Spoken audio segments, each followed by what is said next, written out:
Google Gemini AI is at the heart of a groundbreaking lawsuit in 2025, where major publishers and authors allege massive copyright infringement.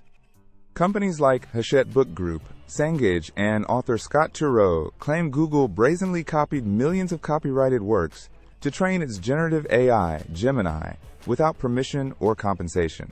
This dramatic legal battle highlights how Gemini's unprecedented ability to create books and compete with human writers is directly tied to this alleged illicit use of intellectual property.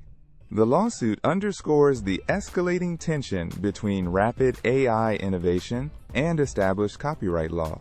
Google faces accusations of cashing in on creators' works, a claim not entirely new, as Disney previously issued a cease and desist regarding Google's Nano Banana AI.